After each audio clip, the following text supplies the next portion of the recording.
Hoje é domingo, 22 de junho e bora falar mais um pouco de O Livro dos Contos Perdidos? E por incrível que pareça, hoje a gente não vai falar do capítulo 2, mas sim do capítulo 1 de novo, e isso por um motivo muito específico. Eu achei que eu tinha terminado ele, mas eu não tinha terminado. Eu até comentei no vídeo, né? Eu falei assim, olha, eu li só até o final do capítulo 1. Eu não li o que vem depois, então eu não sei como é que vai ser, tanto é que eu fiz algumas teorias do que poderiam vir depois. E isso é a prova de que eu realmente não sabia que eu não tinha terminado o capítulo. Mas só pra mostrar, é porque, ó, não sei se vai dar pra ver muito bem aí, mas o capítulo termina aqui e aí vem as notas. Aí temos as notas de rodapé, que inclusive elas não são notas de rodapé, né? Elas são aquelas notas que vêm no final. Eu particularmente não gosto muito, eu prefiro notas de rodapé porque fica muito mais fácil de acompanhar. Pra mim é meio chato ter que ficar indo pro final, mas enfim, temos as notas aqui. E aí depois a gente vem para alguns comentários. Tem meio que um índice de nomes, eu até li um pouco desse índice de nomes lá no vídeo anterior. E aí eu achei que esse fosse o final do capítulo, né? Tipo assim, acho, beleza, acabou a história, vieram notas, vieram índice de nomes, né? Não é nem índice remissivo, é índice de nomes mesmo. Eu achei que eu tinha acabado. Só que aí, aqui no finalzinho, tem um comentário. Aí você pode até pensar, é um comentário besta do Christopher, né? Vai ter alguns parágrafos. Não. Esse comentário vai ter quase que exatamente 30 páginas a mais. Então eu achei que eu tinha terminado o capítulo, mas estava faltando 30 páginas. Então, para não misturar muitas coisas, eu resolvi fazer esse vídeo aqui, vamos dizer assim, para finalizar esse primeiro capítulo.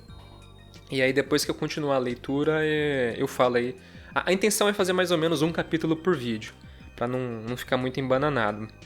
Eu até queria já ter lido o capítulo 2, mas eu preferi gravar esse vídeo antes de ler o capítulo 2 para, como eu disse, não confundir muitas coisas na minha cabeça.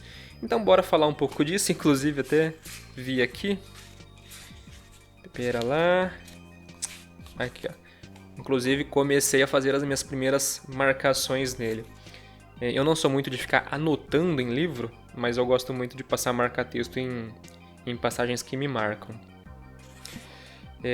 Mas é isso aí. Então, ó, ele acabou. Eu falei bem por cima a história no último vídeo, que a história é bem simplesinha desse primeiro capítulo. É um marinheiro chamado Ariel. Ele estava navegando para o oeste e aí ele chega em Tol Eressëa, a ilha solitária, embora até agora eu não me lembro se o nome Tol Eressëa é citado no texto principal, né? O Christopher ele cita, o Christopher nos comentários dele cita Tol Eressëa, mas no texto principal que é de Tolkien eu não me recordo se esse nome é usado. Mas enfim, o Erion chega lá, ele encontra vários povoados élficos, vai conversando com o pessoal, né? Dormindo na casa de várias famílias, andando pelas cidades élficas, até que ele chega. Eu não me recordo se onde ele chega é o chalé do Brincar Perdido, mas ele chega num chalé lá, inclusive é um chalé meio mágico, né? Que parece pequeno por fora, mas por dentro é grandão, né? E lá ele começa a ouvir pequenas curiosidades de histórias élficas, né? Que é aquilo que eu falei no último vídeo. Dá a entender que os próximos capítulos serão os elfos contando histórias para ele. Então assim, a história é bem simplesinha, não tem muita coisa acontecendo no Chalé do Brincar Perdido, que é o primeiro capítulo. Só que nisso a gente vem para os comentários, e esses comentários não são exclusivamente comentários do Christopher. Tem comentários dele, claro, mas também tem muitos textos do próprio Tolkien aqui. Ele traz alguns rascunhos, algumas anotações para complementar esse primeiro capítulo. E assim, isso vai entrar naquilo que eu ouvi muito e que eu falei no último vídeo. Que o Christopher não, as poucas pessoas que já leram, a maioria costumam dizer que o livro dos Contos Perdidos é bem leve, é fácil de acompanhar, que ele tem mais ou menos uma história única, com começo, meio e fim, que ele é mais ou menos finalizado. Então ele seria como uma variante do Silmarillion, que ele... Opa, dei uma batidinha aqui, espero que não tenha feito muito barulho. Ele seria uma variante do Silmarillion e daria para você ler ele tranquilamente, sem sentir falta de nada. E o próprio Christopher, ele comenta isso. Isso é uma das coisas que eu acabei não comentando no último vídeo, até por isso que hoje eu fiz algumas anotações a mais, eu vou até abrir elas aqui para não esquecer, porque no último vídeo eu esqueci de comentar algumas coisas que eu queria ter comentado. Aí para hoje eu não esqueci, eu fiz algumas anotações mais completas. Mas o próprio Christopher, ele fala isso no prefácio do livro. Ele fala assim, olha, não com essas palavras, né? Mas ele fala, ó, se você quiser ignorar os meus comentários, você pode ler tranquilamente só a história principal, que ela vai fazer sentido pra você. Inclusive, esse foi o motivo de ele... me fugiu a palavra, mas isso é concentrar. Esse é o motivo de ele concentrar esses comentários dele no final de cada capítulo, que é justamente, ó, pra quem não tiver interessado em ver meus comentários, etc., lê só a história principal, chegou nos meus comentários, pula, vai pro próximo capítulo. Então ele meio que já dá essa possibilidade pra você. Mas eu, particularmente, não recomendo isso, ao menos não na primeira vez que você tá lendo, porque, assim, os comentários dele, que, como eu disse, não são só comentários dele, também tem algumas anotações e rascunhos do próprio Tolkien, são valiosíssimos para você entender melhor essas histórias. Tanto é que algumas dúvidas que eu tive ao ler esse primeiro capítulo e que eu comentei no último vídeo vão ser explicadas nesses comentários. E aqui, sem me aprofundar muito, ele vai basicamente dizer quais que eram as intenções do pai dele, né, o J.R.R. Tolkien, com a escrita desse capítulo, que, como eu disse, ele é, em tese, a única parte da história que não existe uma variante no Silmarillion, né? Se você tira o primeiro capítulo aqui do Livro dos Contos Perdidos, o que você vai ter é uma variante do Silmarillion. Tanto é que os títulos dos capítulos são praticamente idênticos. Então, esse primeiro capítulo, Christopher explica, olha, meu pai pretendia isso. E uma dessas coisas é justamente o fato de que Eriol, que mais tarde vai ser chamado de Elfwine, inclusive esse é um nome que eu já ouvi muito falar, suponho que ele vai aparecer mais pra frente, tanto no Livro dos Contos Perdidos, quanto nos próprios outros volumes da coleção História da Terra-média, porque realmente é um nome que eu já ouvi muito falar. Aliás, né, Elfwine seria meio que uma tradução de Elendil, que Elendil é amigo dos elfos. Pode ser amigo das estrelas também, mas ele é amigo dos elfos, como a tradução, vamos dizer assim, mais importante, a principal. E Elfwine é a mesma coisa, a única diferença é que Elendil é uma palavra élfica e Elfwine é uma palavra do inglês antigo. Elf, que acho que depois virou Alf, né? Mas seria amigo dos elfos. E aí é aqui que vai entrar aquilo que eu tanto ouvi falar, mas que eu nunca tinha encontrado de fato. Claro, eu sabia que era verdade, né? Mas assim, eu sempre tive essa curiosidade. Tipo, nossa, eu sempre ouvi falar disso, mas nunca encontrei nada abordando esse assunto, exceto algumas poucas cartas de Tolkien.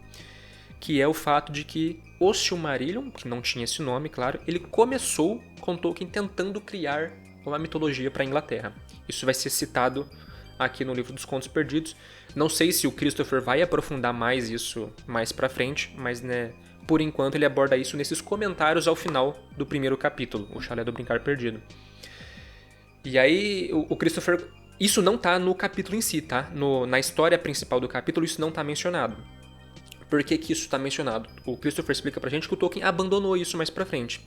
O Tolkien pai, né, ele tinha essa intenção de que essa fosse uma lenda de criação, né, uma mitologia de criação para a Inglaterra, mas depois ele abandonou isso.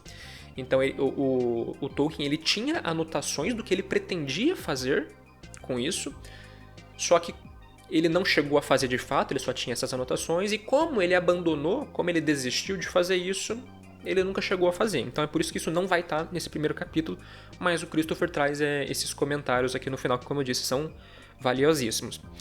E assim, vão ter diferentes versões da história, mas resumindo, o Eriol, ele que é o personagem que a gente acompanha, né, é aquele personagem que se equipara ao leitor, né, aquele personagem que não conhece nada e que vai ouvir essas histórias pela primeira vez. Ele seria vamos dizer assim, um ancestral dos povos ingleses. Ele seria... Não tem o povo exato, porque o Tolkien, ele, como eu disse, ele nos rascunhos deles, né, nas intenções dele, tem várias diferentes versões. Que ele era parte de um povo, aí tem outra versão que ele era parte de outro povo.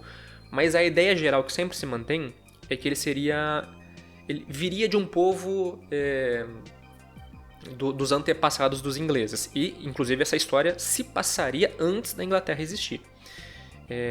Eu não entendo nada de história da Inglaterra, né? Eu sei que tem anglo-saxões, né? Mas não sei se esse seria o termo correto. Mas então o Ariel seria um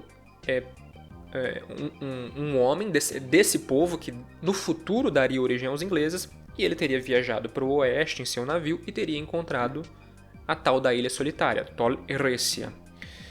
E aí o Christopher fala, a intenção de meu pai é que no futuro, isso não acontece aqui, tá? Esse aqui essa parte do capítulo está mais para trás. Ele fala assim, no futuro, Tol Eressëa seria movida para próximo das terras de fora, acho que eles chamam de grandes terras, né? Que ainda não era usado o nome Terra-média. Terra-média é um nome que o Tolkien vai usar mais pra frente. Mas Tol Eressëa seria movida para próximo das grandes terras, né? A Terra-média. E aí, só que ela não seria trazida de volta. Seria movida por uma missão élfica lá, que os elfos iriam... É praticamente o oposto do que acontece no começo do Silmarillion, né? Que no começo do Silmarillion, Tol Eressëa era uma ilha que fazia parte da Terra-média, mas ela é descolada e trazida para próxima de Valinor. E aqui é o contrário, né? Ela era uma ilha de Valinor, que mais pra frente na história seria movida para próximo da Terra-média numa missão élfica de trazer os elfos errantes, né? Os elfos que acabaram ficando na Terra-média, de volta para Valinor. Só que isso nunca ocorreria, isso não me recordo se ele entra nos detalhes do porquê, mas os elfos não conseguiriam trazer esses elfos de volta.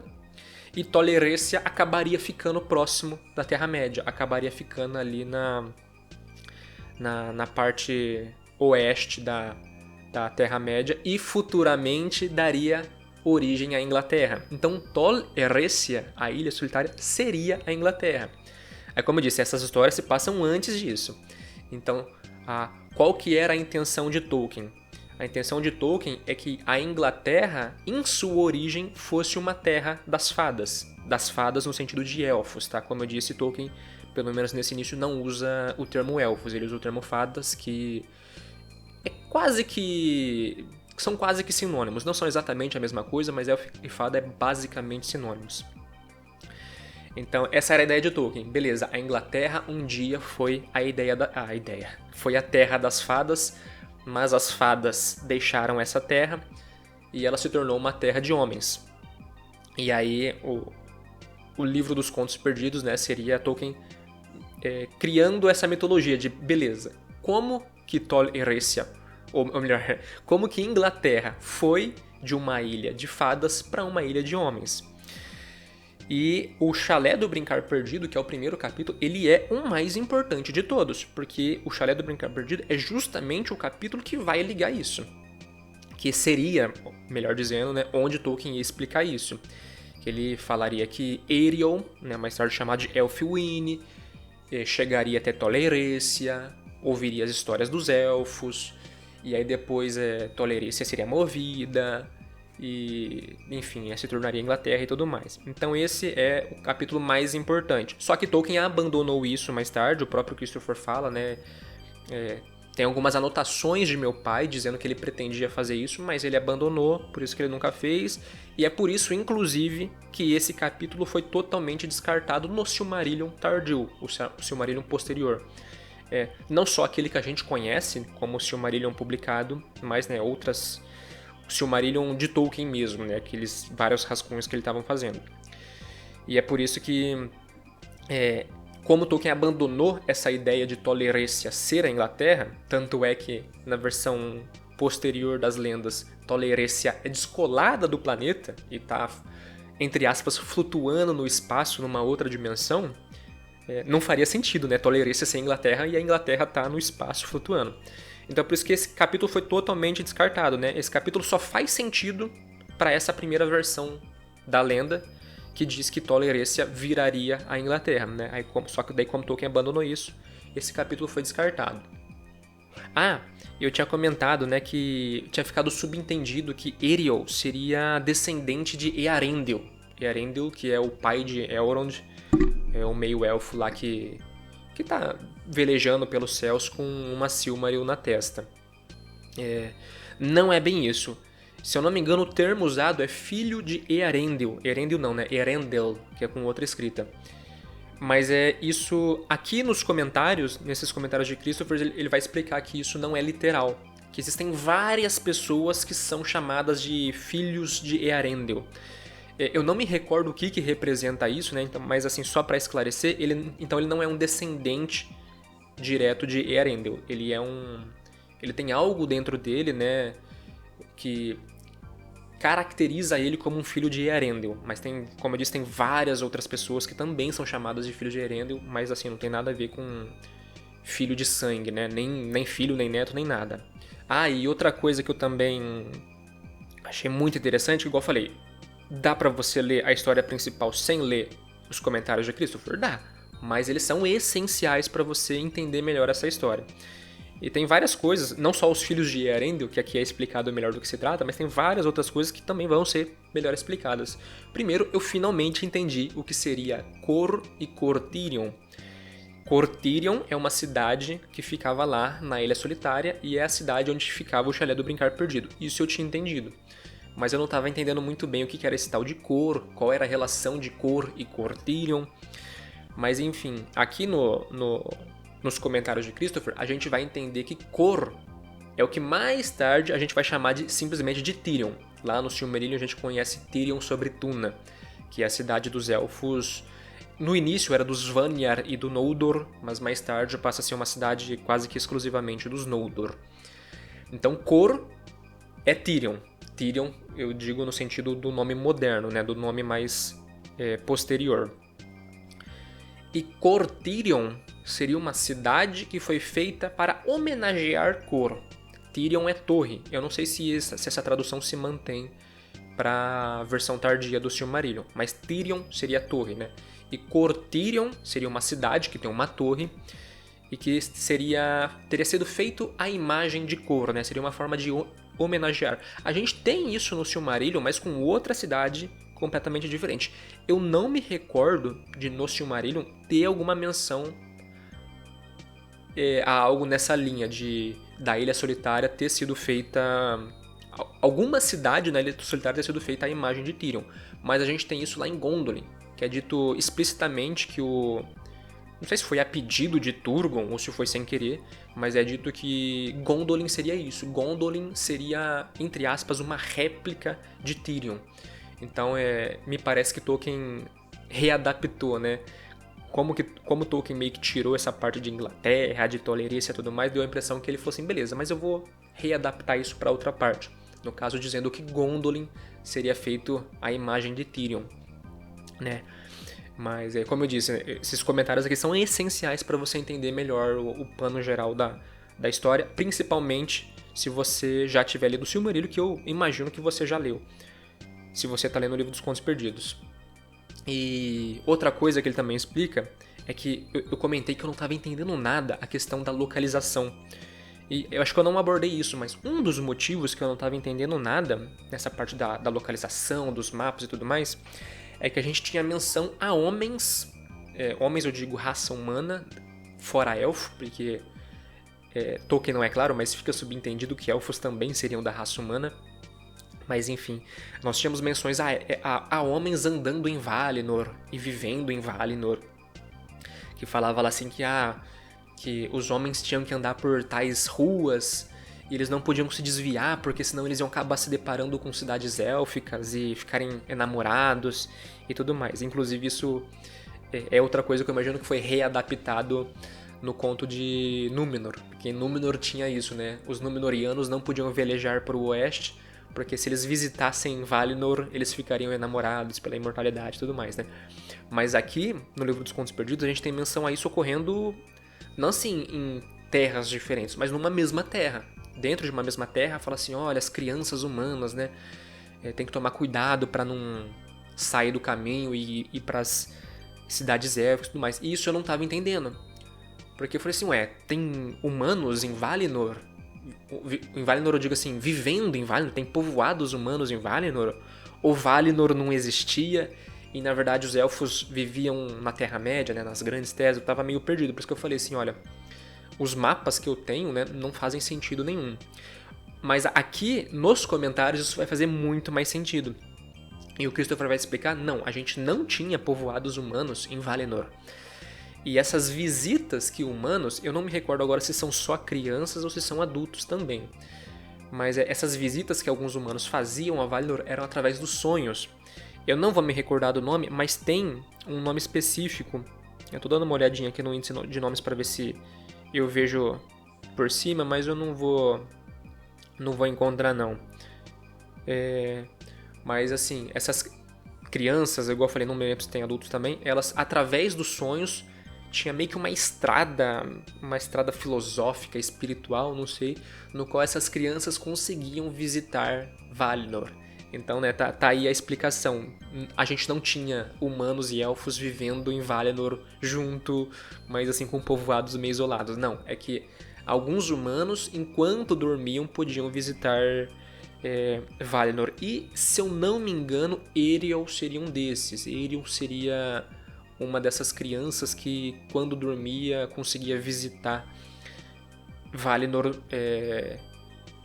em seus sonhos, e que eu acho que isso também está relacionado com ele ser um dos filhos de Eärendil, né? Seria uma das pessoas que tinham essa capacidade. Como eu disse, isso aqui não é um resumo, então não espere detalhes muito precisos. Outra coisa, aqui, igual eu falei, a gente não vai ter só comentários de Christopher, a gente também vai ter algumas citações diretas de Tolkien, desde anotações, rascunhos até poemas. E nossa, eu tenho muita dificuldade com poemas longos. Quando eu digo poemas, eu não estou dizendo assim um trechinho curto, igual, sei lá, lá no Senhor dos Anéis a gente conhece o poema do... eu não lembro do nome, né? Mas o poema que o Bilbo escreve sobre o Aragorn, que é onde tem lá, nem todos que vagam estão perdidos e tudo mais. Esses poemas curtinhos é tranquilo, né? O que eu tenho dificuldade é quando um poema muito grande está disposto a contar uma história propriamente dita. E isso, quanto mais pro passado você vai, isso eu tô falando não só de Tolkien, né? Tô falando da história humana mesmo. Quanto mais pro passado você vai, mais isso era comum. A gente tinha muitas e muitas e muitas histórias que eram contadas através de poemas. E o Tolkien, como ele era fã desse tipo de texto, ele vai emular um pouco disso nos seus textos sobre a Terra-média. Tanto é que Hobbit, Senhor dos Anéis, está cheio de poemas. Mas quando a gente entra no Silmarillion, aí a gente tem poemas gigantescos contando histórias, né? A gente tem uma versão da história de Beren e Lúthien, que é um poema gigantesco, é um poema com milhares de versos. Acho que é verso o termo correto, né? Que é a frase, a linha. Mas eu tenho muita dificuldade disso. Eu já tentei ler a Ilíada no texto... eu ia falar original, não, né? Mas eu falo assim, a Ilíada em poema, né? Porque às vezes a gente encontra essas histórias antigas que eram escritas em poemas, mas que alguns autores e tradutores adaptaram para escrever em prosa, né? Adaptaram uma história corrida. Mas, por exemplo, eu já tentei ler Ilíada em forma de poema e é muito difícil. É muito difícil, porque para conseguir manter a metragem, as rimas que o autor quis usar, você não vai usar palavras do dia a dia, né? Então, assim, você tem que usar palavras muito específicas para conseguir manter aquela metragem, aquela rima. Então, você acaba usando muitas palavras e você constrói frases de uma forma que não é do dia a dia, não é coisa que a gente usa no dia a dia. Então, acaba ficando muito difícil de você absorver o que está acontecendo nessas histórias. Talvez isso tenha um pouco a ver com tradução, porque... não sei, né? Eu nunca peguei uma história, sei lá, como a Ilíada, por exemplo, para ler no original em inglês. Na verdade, eu nem sei que texto que é no original, né? Mas eu falo assim, talvez no original seja mais fácil. Talvez no original o autor já criou usando palavras que fossem mais do dia a dia, mas que combinassem ali com a métrica, com a rima e tudo mais. Só que quer isso seja verdade ou não, na tradução é muito mais difícil. Porque a tradução... pelo menos uma tradução que busca respeitar a métrica e a rima, né? Nessa tradução que busca respeitar, você está usando uma outra língua para representar um quebra-cabeça muito específico. Então acaba tendo muitas palavras que a gente não usa no dia a dia. E não só palavras, mas igual eu falei, até na forma de construir as frases. Então assim, aqui a gente vai ter um poema de Tolkien, mas nós vamos ter 3 versões diferentes desse poema. que é Cortirion e as Árvores, né? Na verdade tem várias versões, tem A Casinha do Brincar Perdido, Marva no Atialieva, tem Tu e Eu e o Chalé do Brincar Perdido, tem Cortirion entre as Árvores, eu acho que são 3, mas deixa eu confirmar. Não, tem outra, Cortirion entre as Árvores, que seria o mesmo, né? E As Árvores de Cortirion. Então nós temos 2 poemas. O primeiro a gente tem 2 versões, o segundo a gente tem 3 versões. Então são 5 poemas de Tolkien. Assim, foi uma leitura bem difícil. Não é tão fácil assim de entender, como eu disse. Não são palavras que a gente está acostumado. Aqui sim, eu falei, né? O capítulo primeiro até que não teve tantas palavras rebuscadas e tudo mais. Mas esses poemas, nossa, esses sim, tem muitas palavras rebuscadas que a gente não usa no dia a dia e fica muito difícil de entender. Mas assim, você consegue pegar a ideia geral. Mas apesar de pegar a ideia geral, não vou negar que não entendi muita coisa do que tá aqui não. Tem algumas frases bem bonitas, eu até mostrei lá atrás, né? Tem alguns trechos desses poemas que eu marquei, que eu achei que foram passagens bem bonitas. Mas assim, no sentido de acrescentar a história, para mim não acrescentou em nada. Tipo assim, não absorvi nada de novo. Talvez até tenham informações importantíssimas e interessantíssimas nesses poemas aqui, mas eu não consegui absorver, porque, em resumo, é isso, né? Não é um poeminha curto falando de uma coisa, assim, são poemas longos contando histórias, né? Mas deu pra pegar a ideia, porque são poemas que estão falando de Cortirion e estão falando sobre o Chalé do Brincar Perdido, né? Dá pra ver que não é nada muito aprofundado, embora existe aí a possibilidade de eu ter perdido algum detalhe muito importante. E outra coisa, que igual... Isso eu já abordei num vídeo do canal, eu já abordei no meu vídeo sobre elfos de pele negra. Que, primeiro, nós temos sim elfos descritos por Tolkien como tendo pele negra. Mas a questão não é essa. Naquele vídeo eu abordei vários dos argumentos que algumas pessoas usam para dizer que não haveria pessoas negras na Terra-média. Na verdade, não teria elfos, né? Porque aparentemente o homem pode, mas elfo não pode, mas beleza.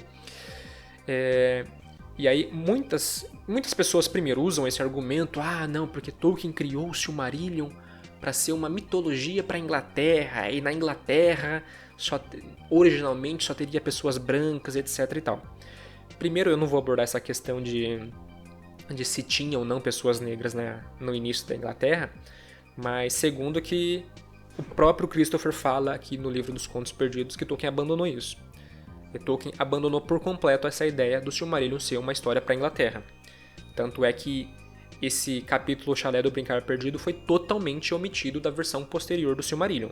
E tanto é também que, igual eu falei, Tol Eressëa, que deveria se tornar a Inglaterra, na versão posterior é uma ilha que ela foi deslocada do planeta e está no espaço flutuando. Então assim, Tolkien abandonou por completo. Mas assim, um outro falso argumento, né, não sei se dá pra chamar de argumento, que algumas pessoas usam, é que lá no Senhor dos Anéis tem um trecho que o Tolkien fala que os elfos eram brancos. Eu abordei isso no vídeo. Tem, se eu não me engano, é o apêndice E ou o apêndice F, mas eu acho que é o apêndice F. Se eu não me engano, o E fala sobre pronúncia. Lá no apêndice F, o Tolkien está explicando o fato de que ele usou elfos, a palavra, né, elfos, como tradução de Quendi e Eldar. E, inclusive, ele aborda nesse trecho que ele se arrependeu de ter usado a palavra elfos e preferia ter usado só Quendi e Eldar mesmo, porque estava gerando muita confusão. E logo depois dele falar isso, ele fala, eles eram brancos. Ele dá outras características também, olhos cinzentos, cabelos negros e tudo mais, mas ele fala especificamente, né, eles tinham pele branca.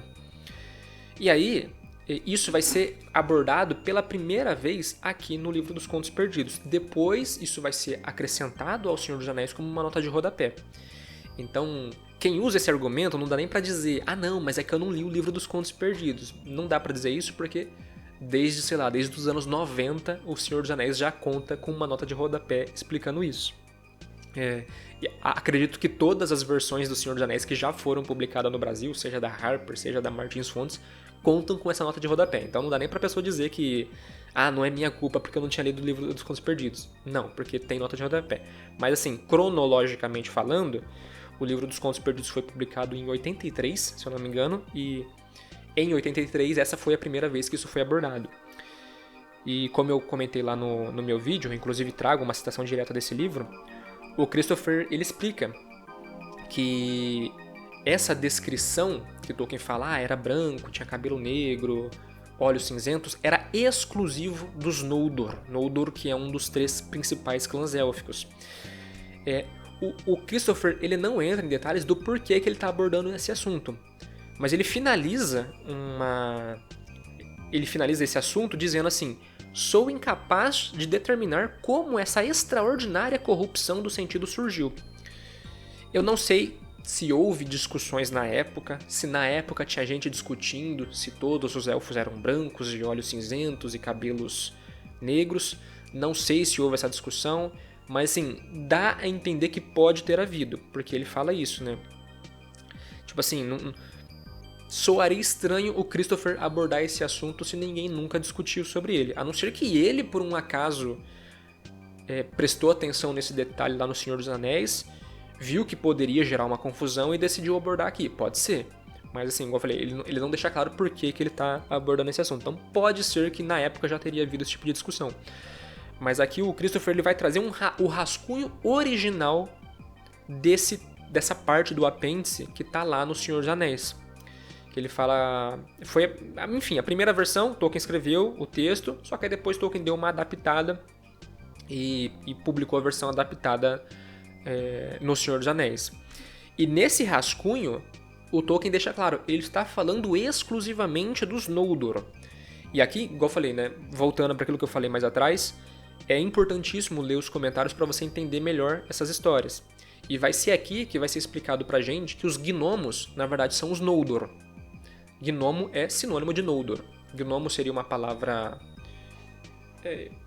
eu não sei se seria do inglês antigo, né? Mas gnomo seria uma palavra, vamos dizer assim, da fala comum, enquanto Noldor seria uma palavra élfica. Se bem que aqui não usa Noldor, né? Aqui usa Noldoli. E Tolkien está explicando que os gnomos são os Noldor, que ele abandonou o uso da palavra gnomos, porque ela estava gerando muita confusão desnecessária. Porque, para quem não sabe, na primeira versão do Hobbit apareceu a menção a gnomos, quando o Elrond está conversando com a comitiva não, a companhia de Thorin, o Elrond comenta, né, das espadas que o Gandalf, o Thorin e o Bilbo achou lá no Covil dos Trolls. O Elrond fala, essas espadas foram forjadas pelos gnomos nos dias antigos e tudo mais. Então, na primeira versão do Hobbit, aparece a palavra gnomos mais de uma vez, em referência a elfos. E aí Tolkien está explicando nesse apêndice que iria ser publicado no Senhor dos Anéis, ele fala, lá no Hobbit aparece a palavra gnomos. Mas só para explicar, gnomos são elfos. Gnomos não tem nada a ver com aquelas criaturinhas pequenas que a gente tem em outros contos de fada. Gnomos são elfos e mais especificamente são os elfos do clã Noldurin. Inclusive eu abandonei o uso dessa palavra, parei de usar gnomos, porque os elfos Noldor não tem nada a ver com esses gnomos aí dos contos de fadas, e eu vi que estava gerando uma confusão desnecessária. E aí nisso ele fala, isso porque, diferentemente dos gnomos dos contos de fadas, os Noldor eram elfos de pele branca, de olhos cinzentos, de cabelos negros, muito altos e por aí vai. Só que quando Tolkien estava revisando esse texto para publicar ele lá no Senhor dos Anéis, ele acabou removendo essa menção aos gnomos. Então, no original, ele começava falando de Quendi e Eldar, e como isso foi traduzido para elfos. Depois falou dos Noldor, e como isso teria sido inicialmente traduzido como gnomos. E aí traz algumas características dos Noldor. Só que Tolkien acabou removendo essa parte do meio. Ele acabou removendo essa parte que falava de como Noldor teria sido originalmente traduzido para ele como gnomos. Não sei por que ele removeu isso. Talvez porque ele removeu a menção a gnomos no Hobbit. né? A partir da segunda edição do Hobbit já não tem mais a palavra gnomos, então talvez ele achou que seria desnecessário abordar isso no Senhor dos Anéis, mas assim, seja lá por qual motivo, o fato é que ele removeu essa parte do meio, e aí, só que daí a parte final em que ele fala dos Noldor serem brancos, ele manteve, e aí gera essa ambiguidade, porque como ele começa falando dos elfos como um todo, e aí na versão publicada ele já pula pra dizer, eles eram brancos, a impressão que dá é que todos os elfos seriam brancos. E aí, no finalzinho desses comentários, o Christopher aborda esse assunto para explicar, então, gente, na verdade, aquelas descrições eram exclusivamente dos Noldor, não sei como que essa confusão no sentido surgiu, etc, etc. E como eu disse, né, eu não vou saber qual edição exatamente, mas depois que o livro dos Contos Perdidos foi publicado, a próxima edição do Senhor dos Anéis passou a contar com uma nota de rodapé. Nessa parte do texto lá do apêndice que fala que os elfos seriam brancos, tem uma nota de rodapé dizendo isso se aplica exclusivamente aos Noldor. Deixa eu ver se tem mais alguma coisa que eu anotei. Inclusive uma coisa bem interessante, igual eu falei, isso foi abandonado por Tolkien, mas dessa questão de Tol Eressëa inicialmente ser pretendida para se tornar a Inglaterra. Inclusive tem o Christopher traz aqui várias relações diretas às cidades de Tol Eressëa, que seriam cidades que existem na Inglaterra. Eu não anotei nenhuma em específico, mas ele fala, se eu não me engano, Cortirion, que é a principal cidade de Tol Eressëa, que teria sido feito a imagem de cor, representaria Warwick, que é uma cidade que existe na Inglaterra. Se eu não me engano é isso, né? Eu não vou achar aqui porque vai estar muito misturado aqui no meio. Mas assim, é bem interessante que não só Tolkien pretendia que a Inglaterra... que a Inglaterra não. Enfim, que a Inglaterra teria vindo de Tol Eressëa, né? Que Tol Eressëa seria a Inglaterra, como inclusive fez várias relações diretas, né? Essa cidade élfica vai ser essa cidade inglesa, essa cidade élfica vai ser essa cidade inglesa. Se eu não me engano, o Christopher traz 3 exemplos aqui que o pai dele tinha anotações. Mas, como eu disse, isso foi completamente abandonado.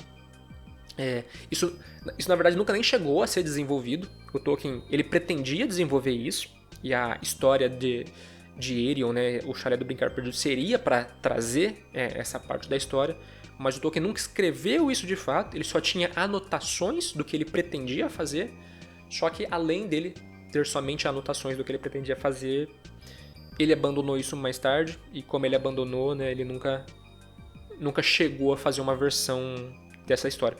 E é por isso que eu falo que, apesar do próprio Christopher meio que te dar essa liberdade, né, se quiser não precisa ler meus comentários, porque a história vai fazer sentido por si só, eu não recomendaria você pular. Claro, tem umas partes um pouco mais maçantes, igual nós temos 5 poemas aqui, que é muito difícil de você entender. Claro, você pega a ideia geral, sem dúvida alguma, tem algumas partes mais bonitas que você consegue entender legal, mas no geral é bem difícil de entender e eu diria assim, até que não faz falta você pular os poemas. Mas assim, eu diria que é importantíssimo você ler esses comentários no final, porque não só agrega muito na história, como assim, explica muito da história. Então, por exemplo, esse comentário do Christopher sobre a intenção de seu pai ser transformar Tol Eressëa na Inglaterra é uma excelente complementação. É uma complementação que enriquece demais a leitura. Mas não só isso, a gente também vai ter muitas explicações. O que é cor? O que é Cortirion? Como que essas crianças, esses humanos, estavam visitando cidades élficas, se era, entre aspas, em outro continente. Não vou lembrar demais, mas... por que Eirion era chamado de filho de Eärendil e tudo mais, né? Não era literalmente. Então, assim, são comentários muito enriquecedores. E acho que deve ser, sim, uma experiência interessante ler só a história principal. Ler a história principal, pula os comentários, ler a história principal, pula os comentários. Deve, sim, ser uma experiência muito interessante, mas eu chuto que ela seja mais interessante para fazer no final. Vamos dizer assim, leu o livro dos Contos Perdidos 1 e 2 inteiro? Beleza, agora releia lendo apenas a história principal. Aí eu acho que seria uma experiência interessantíssima. Inclusive eu pretendo fazer isso, porque eu acho que se você fizer isso, você não vai demorar muito para terminar o livro, porque eu acho que o primeiro capítulo tem mais ou menos 30 páginas, não, acho que é menos, o primeiro capítulo tem mais ou menos 15, peraí, que eu fui no prefácio sem querer, é menos ainda. Deixa eu achar o comecinho dele. Calma. Deixa eu pular esses comentários do Christopher. Aí, ó, o primeiro capítulo ele tem 10 páginas de história. Só que aí ele vai ter 30 páginas de comentários. Então, assim, de 40 páginas, só 10 são história propriamente dita. Não sei se vai se manter mais ou menos essa mesma proporção nos próximos capítulos, né? Mas como eu disse, eu acho que se você pegar pra ler só a história principal mesmo, eu acho que deve voar a leitura e, sei lá, em 2, 3 dias você lê os 2 volumes inteiros. Então eu pretendo fazer isso. Depois que eu ler os 2 volumes inteirinho, entender bem, né? Bem, eu digo assim, mais ou menos bem a história, as intenções de Tolkien, o que cada coisa significava, aí sim eu pretendo voltar e reler só a história. Mas é isso. A gente... Agora sim eu posso falar que no próximo vídeo a gente vai adentrar no capítulo 2. E quando eu ler o capítulo 2 eu vou fazer questão de saber que eu cheguei no final dele. Mas é isso aí, não tem muito mais o que falar. Até a próxima.